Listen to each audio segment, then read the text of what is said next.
स्वागत है। आज हम देख रहे हैं पेटीएम यानी 197 कम्युनिकेशंस की हालिया कमाई कॉल, ये Q4 FY25 वाली। ट्रांसक्रिप्ट का विश्लेषण करेंगे और सबसे बड़ी सुर्खी तो यही है, एडजस्टेड ईबिटा का ब्रेक इवन पर पहुंचना। तो चलिए इसे खोलकर समझते हैं कि पेटीएम की वित्तीय सेहत, उनकी रणनीतियां और आगे की राह, इस सब पर जरूरी बातें क्या निकल कर आ रही हैं। तो सबसे पहले ये एडजस्टेड ईबिटा ब्रेक इवन, ये वो कमाई है जो कंपनी इंटरेस्ट, टैक्स, डिप्रिसिएशन चुकाने से पहले करती है ना। इसका पॉजिटिव होना मतलब ये दिखाता है कि कंपनी का जो कोर बिजनेस है वो अब अपने दम पर मुनाफा कमाने लगा है। ये तो अच्छा संकेत है। लेकिन इसी तिमाही में पीएटी मतलब प्रॉफिट आफ्टर टैक्स वो नेगेटिव रहा, तो ऐसा क्यों? हाँ, ये ईबिटा वाली बात बिल्कुल सही है। ये ऑपरेशनल हेल्थ का एक अच्छा इंडिकेटर है। पीएटी पर जो असर पड़ा वो दरअसल एक बड़े मतलब वन टाइम ईसॉप खर्च की वजह से था। करीब 522 करोड़ रुपए का ईसॉप्स यानी एम्प्लॉई स्टॉक ऑप्शंस। ये एक नॉन कैश खर्च होता है, पर अकाउंटिंग में तो दिखाना पड़ता है, तो इससे नेट प्रॉफिट कम दिखता है।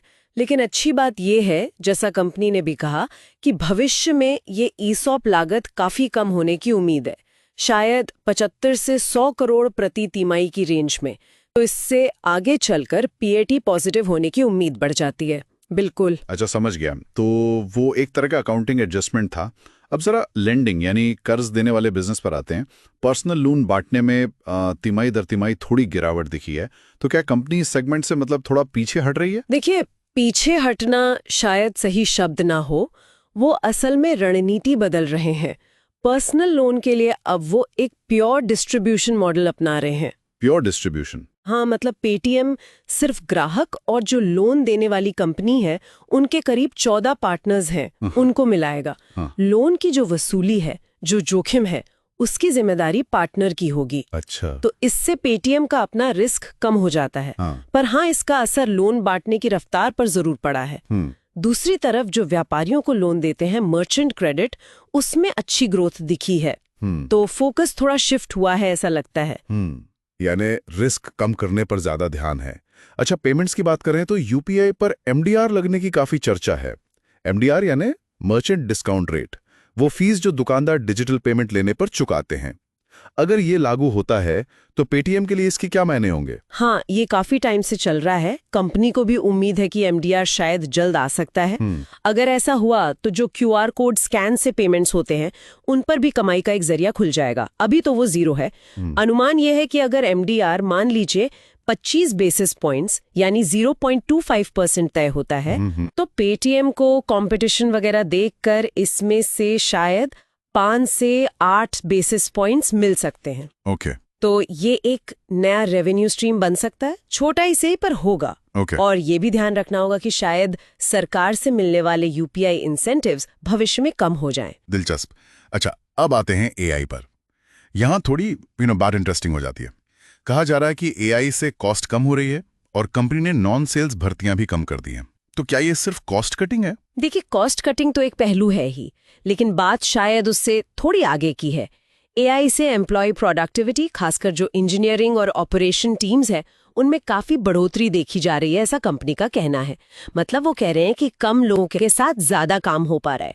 और सिर्फ लोग ही नहीं, सॉफ्टवेयर, क्लाउड, डेटा सेंटर जैसी जो टेक कॉस्ट्स हैं उनमें भी कमी आई है। और इसका क्रेडिट वो एआई ड्रिवन एफिशिएंसी को दे रहे हैं।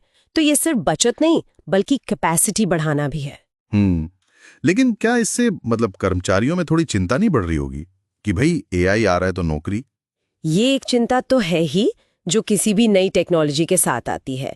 कॉल में इस पर सीधे तौर पर तो बात नहीं हुई, लेकिन फोकस प्रोडक्टिविटी बढ़ाने पर ज्यादा था। कंपनी का तर्क यही है कि एआई मौजूदा कर्मचारियों को ज्यादा कुशल बना रहा है। अब लॉन्ग टर्म में इसका असर कैसा रहता है वो तो देखना होगा। ठीक है।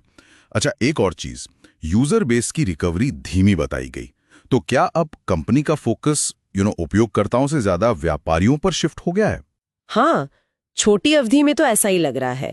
मतलब कंपनी का फोकस अभी मर्चेंट्स पर ज्यादा है, क्योंकि कमाई और मुनाफा वो फिलहाल वहीं से ज्यादा आ रहा है। उनका लक्ष्य ये है कि मार्केटिंग पर बहुत ज्यादा खर्च किए बिना प्रोडक्ट को ही बेहतर बनाकर 200-250 मिलियन एक्टिव यूजर्स बनाए रखें। यानी ग्रोथ तो चाहिए, पर मुनाफे की कीमत पर नहीं, सस्टेनेबल ग्रोथ। और अंतर्राष्ट्रीय विस्तार की योजना है। पहले सुनने में आया था कि वो विदेशों में ऐप लॉन्च करेंगे। अब क्या प्लान है? हाँ, उसमें भी रणनीति बदली है। अब वो सीधे अपना ऐप लॉन्च करने के बजाय अपनी जो टेक्नोलॉजी है, खासकर जो मर्चेंट साइड पेमेंट सिस्टम वाली टेक्नोलॉजी है, अच्छा, उसको दूसरे देशों की लोकल कंपनियों को लाइसेंस पर दे रहे हैं या उनके साथ पार्टनरशिप कर रहे हैं। तो ये एक तरह से अपनी बनी बनाई टेक्नोलॉजी को मोनेटाइज करने का तरीका है, बिना ज्यादा रिस्क लिए। ओके। इसके अलावा कुछ और छोटी मोटी बातें भी थीं, जैसे पेमेंट प्रोसेसिंग चार्ज कम हुए हैं, वॉलेट वापसी पर शायद विचार हो रहा है, पेमेंट एग्रीगेटर लाइसेंस के लिए दोबारा अप्लाई किया है। तो अगर हम सब समेटें तो मुख्य बातें क्या रही इस कॉल की? देखिए, मोटी बातें तो ये हैं। पहला, एडजस्टेड ईबीटीए का ब्रेक इवन एक बड़ा माइलस्टोन है जो ऑपरेशनल सुधार दिखाता है। दूसरा, मर्चेंट बिजनेस और उस पर आधारित जो लेंडिंग है वो मजबूत दिख रहा है। पर्सनल लोन में थोड़ी सतर्कता है। तीसरा, यूपीआई पर एमडीआर एक पोटेंशियल कमाई का जरिया हो सकता है आगे जाकर। और चौथा, एआई सिर्फ लागत कम नहीं कर रहा, बल्कि एफिशिएंसी और प्रोडक्टिविटी बढ़ाने में एक सेंट्रल रोल निभा रहा है। और ओवरऑल रणनीति थोड़ी रिस्क कम करने वाली और मौजूदा टेक्नोलॉजी को भुनाने पर ज्यादा केंद्रित लग रही है। बिल्कुल।